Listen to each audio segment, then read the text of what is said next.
तो हेलो प्यारे बच्चों, फिर एक नई वीडियो में आपका स्वागत है। बच्चों, आज की इस क्लास में मैं आप लोग को बताने वाला हूँ क्लास 12th के साइकोलॉजी अर्थात मनोविज्ञान के समथिंग 50 इंपॉर्टेंट ऑब्जेक्टिव क्वेश्चन जो एग्जाम में बार बार पूछे जाते हैं। और पूरा विश्वास है ये जो मैं आपको 50 बताने वाला हूँ इसमें से आपके 2024 के एग्जाम में 10 ऑब्जेक्टिव पूरा देखने को मिल सकता है। ठीक है, तो बच्चों ये देख सकते हो ये सारे के सारे ऑब्जेक्टिव एग्जाम में पूछे गए। ठीक है ना, आज मैं आपको 50 करवाने वाला हूँ और ये सारे के सारे वीडियो पूछे गए, तो आप लोग समझ सकते हो एग्जाम के लिए आपके कितने इंपॉर्टेंट होंगे ना।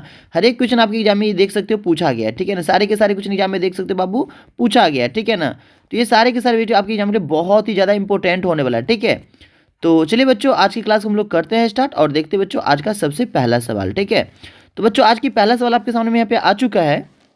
बुद्धि के किनके सिद्धांत को एक कार्यकीय सिद्धांत कहा गया है ना। कार्यकीय सिद्धांत कहा गया, बुद्धि के किनके सिद्धांत को एक कार्यकीय सिद्धांत कहा गया बच्चों। ठीक है, तो किसकी कहा गया, तो बीने का कहा गया। किसकी कहा गया, बीने का कहा गया। ठीक है बच्चों, चलिए सेकेंड सवाल को देखना आप लोग। तो बच्चों दूसरा सवाल आज के ये रहेंगे आपके, गार्डनर के अनुसार, ठीक है ना, गार्डनर के अनुसार निम्नलिखित में से किसे बुद्धि की एक श्रेणी है ना, बुद्धि की एक श्रेणी नहीं माना गया है। किसको नहीं माना गया है, तो जी कारक को। किसको, जी कारक को नहीं माना गया है। ठीक है, चलिए थर्ड क्वेश्चन पे आप लोग देखना। तो आज का तीसरा सवाल आपके सामने में यहाँ पे आ चुका बच्चों, ध्यान से देखना। किसने संज्ञानात्मक मूल्यांकन प्रणाली विकसित किया है ना, किसने विकसित किया है। ठीक है बच्चों, तो याद रखना जेपी दास एवं नाग लेयरी ने विकसित किया है। ठीक है, चौथा सवाल पे ध्यान देना। आगमनात्मक तर्कना को किसने बुद्धि का एक कारक माना है ना, किसने बुद्धि का एक कारक माना है, तो थ्रस्टन माना है। किसने माना बच्चों, थ्रस्टन माने। ठीक है ना, चलिए पांचवा सवाल पे सारे बच्चे ध्यान देंगे। ठीक है, तो बच्चों आज का पांचवा सवाल आपके सामने में आ गया। In the mind of man है ना, in the mind of man, ठीक है ना, इनके लेखक कौन है। In the mind of man, इनके लेखक कौन है बच्चों। ठीक है, तो याद ना आप लोग मर्फी, इनकी लिखने वाले कौन है बच्चों, तो मर्फी लिखने वाले। ठीक है ना, चलिए छठा सवाल पे सारे बच्चों को ध्यान देना मेरे भाई लोग को। ठीक है, तो बच्चों आज का छठा सवाल दिया है, संवेगात्मक बुद्धि पद का प्रतिपादन किसके द्वारा किया गया है ना, किसके द्वारा किया गया है। ठीक है बच्चों, तो याद रखना सैलोवे तथा मेयर के द्वारा किया गया। ठीक है, चलिए आज के सातवां सवाल पे आप लोग ध्यान देना। प्राथमिक मानसिक योग्यता का सिद्धांत किसने प्रस्तुत किया है ना, किसने प्रस्तुत किया। चलिए सातवां सवाल का आंसर बताते चलें साइड बाइक को, तो बच्चों थ्रस्टन ने प्रस्तुत किया, याद रखना। चलिए आठवां सवाल पे सारे बच्चे ध्यान देंगे। निम्नलिखित में से किसे मनोविज्ञान में मूल्यांकन विधि के एक यंत्र के द्वारा नहीं समझा जा सकता है, किनको नहीं समझा जा सकता है, तो याद ना मन सिच चिकित्सा तो है ना, मन से चिकित्सा को नहीं समझा जा सकता है। ठीक है बच्चों, चलिए नौवां सवाल पे सारे बच्चे ध्यान दीजिएगा। बुद्धि संरचना मॉडल किसने विकसित किया है ना, बुद्धि संरचना मॉडल किसने प्रस्तुत किया है, तो याद रखना बच्चों गिलफोर्ड ने दिया है। ठीक है, दसवां सवाल पे ध्यान देना। व्यक्तिक भिन्नता का तात्पर्य होता है, व्यक्तिक भिन्नता का तात्पर्य क्या होता है बच्चों, तो याद रखना मेरे प्यारे बच्चों, व्यक्तियों की विशेषताओं में अंतर है ना, हर एक व्यक्ति एक दूसरे से अलग है, इसी को तो भिन्नता कहा जाता है। व्यक्तियों के व्यवहार पैटर्न में विभिन्नता है ना, सबका मतलब सब कुछ अलग अलग है, भिन्नता है, इसी को हम लोग क्या बोलेंगे, व्यक्तिक भिन्नता बोलेंगे। तो बच्चों यहाँ पे 10 का सी आंसर होगा, ए और बी दोनों सही हो जाएगा। ठीक है, चलिए 11 नंबर पे सारे बच्चों को ध्यान देना मेरे प्यारे बच्चों को, 11 नंबर पे सारे बच्चों को ध्यान देना। ठीक है ना, तो देखिए 11वां सवाल क्या दिया है। संवेगात्मक बुद्धि के तत्वों में निम्नलिखित में किसे नहीं रखा जा सकता है ना, किसको नहीं रखा जा सकता है बच्चों। ठीक है ना, तो याद रखना है ना, दूसरों को धमकी देना है ना, इसको नहीं रखा जा सकता है। ठीक है, चलिए 12 पे सारे बच्चों को ध्यान देना है। व्यक्ति के जीवन में सफलता का कितना प्रतिशत संवेगात्मक बुद्धि के निर्धारित होता है। ठीक है ना, तो इसका सही आंसर हो जाएगा बच्चों लगभग 70%। ठीक है, चलिए 13 नंबर सवाल पे सारे बच्चे ध्यान दीजिएगा जरा। ठीक है, तो देखिए 13वां सवाल आपके सामने में आ गया है। स्टैनफोर्ड बिनेट स्केल का प्रथम संशोधन वर्ष है, कब रहा संशोधन वर्ष। ठीक है बच्चों, 13वां सवाल बताना आप लोग को, तो 1916 हो जाएगा इसका आंसर। 14 पे ध्यान देना। रैवेन का प्रगतिशील मात्रिक परीक्षण है ना, कैसा परीक्षण है एक। ठीक है बाबू, तो याद ना मेरे प्यारे बच्चों, व्यक्तिगत परीक्षण है ना, व्यक्तिगत परीक्षण है। चलिए 15 पे ध्यान देंगे सारे बच्चे। तो 15 नंबर साल में आपके आगे हैं बच्चों, ध्यान देना। जिस बच्चे की बुद्धि लब्धि 33 से 39 होती है उसे किस श्रेणी में रखा जा सकता है। ठीक है, तो गंभीर मानसिक दुर्बलता की श्रेणी में रखा जा सकता है। ठीक है, चलिए 16 पे ध्यान दीजिए। मानसिक उम्र मापक है ना, बुद्धि के निरपेक्ष स्तर का मापक है, याद रखिएगा। 17 पे ध्यान देना सारे बच्चे। सर्जनात्मक की अवस्थाओं के प्रसंग में कौन सा बेमेल पद है, कौन सा बेमेल पद है बच्चों, तो प्रबोधन, क्या ये सबसे अलग है। ठीक है ना, 18 पे ध्यान दीजिए। मनोविज्ञान में सर्वप्रथम बुद्धि परीक्षण की शुरुआत किसने की थी, मनोविज्ञान में सबसे पहले बुद्धि परीक्षण की शुरुआत कौन किए थे। ठीक है बच्चों, तो याद रखना बीने ने आरंभ किया था। ठीक है, चलिए 19 पे ध्यान देंगे सारे बच्चे। निम्नलिखित में से कौन सर्जनात्मक चिंतन की अवस्था नहीं है। ठीक है ना, कौन नहीं है, तो धारण नहीं है, धारण नहीं है। ठीक है ना, 20 पे ध्यान देंगे सारे बच्चे। तो देखिए 20 में क्या दिया है, किसने बुद्धि को व्यक्ति की सार्वभौमिक क्षमता के रूप में परिभाषित किया है, ठीक है, किसने परिभाषित किया है, तो याद रखना वेसलर, किसने, वेसलर ने, ठीक है। चलो 21 पे आ जाना, किसने बुद्धि का त्रितत्वीय सिद्धांत प्रतिपादित किया है, ठीक है ना, किसने पादित किया है, तो स्टर्नबर्ग ने, है ना, किया है, याद रखना। चलो 22 पे ध्यान देना, रेवेन प्रोग्रेसिव मैट्रिक किस तरह का बुद्धि परीक्षण है ना, रेवेन प्रोग्रेसिव मैट्रिक ये किस तरह का बुद्धि का परीक्षण है बच्चों, तो याद रखना अशाब्दिक बुद्धि परीक्षण है ये, ठीक है। तो इस पे ध्यान दीजिएगा, निम्नलिखित में से संस्कृति मुक्त परीक्षण कौन सा है, ठीक है बच्चों, तो ये हो जाएंगे कैटिल बुद्धि परीक्षण हो जाएंगे, ठीक है। चलिए 24 नंबर सवाल पे ध्यान दीजिएगा जरा ध्यान से। तो 24 में दिया है, प्रतिभाशाली बालकों की सबसे बड़ी विशेषता है, सबसे बड़ी विशेषता क्या है बच्चों, तो सूझ, सूझ क्या है, सबसे बड़ी विशेषता है, ठीक है ना। चलिए 25 पे सारे बच्चों को ध्यान देना, मेरे भाई लोग को किस पे ध्यान देना, बाबू लोग को 25 पे, ठीक है।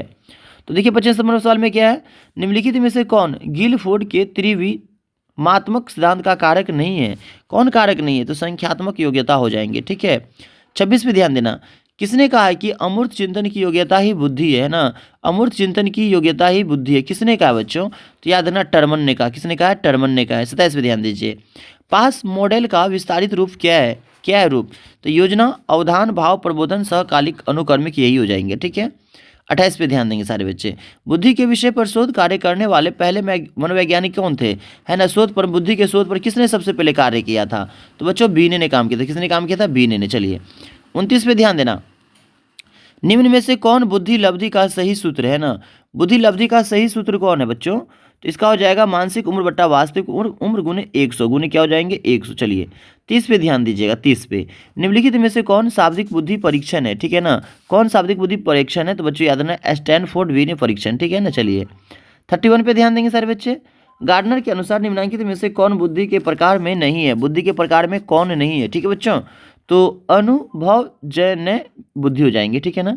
32 पे ध्यान देंगे सारे बच्चे, मानसिक आयु के संप्रत्यय से किसने परिचय कराया है, किसने परिचय कराया है, तो बीने साइमन ने। चलिए 33 पे ध्यान दीजिए, बहुबुद्धि संप्रत्यय का प्रतिपादन किसने किया है ना, प्रतिपादन किसने किया बच्चों, तो गार्डनर ने, किसने बच्चों, तो गार्डनर ने। चलिए 34 पे ध्यान देना, बुद्धि का द्विकारक सिद्धांत का प्रतिपादन किसने किया है ना, किसने किया प्रतिपादन, तो बच्चों स्पीयरमैन ने किया, किसने किया, स्पीयरमैन ने। 35 पे ध्यान दीजिए, तो 35 में दिया, किसने बुद्धि लब्धि को श्रेणियों में विभाजित किया था, किसने विभाजित किया था बच्चों, तो याद रखना हिलगार्ड, एटकिंसन तथा एटकिंसन, ये सब क्या किया था, विभाजन किया था, ठीक है।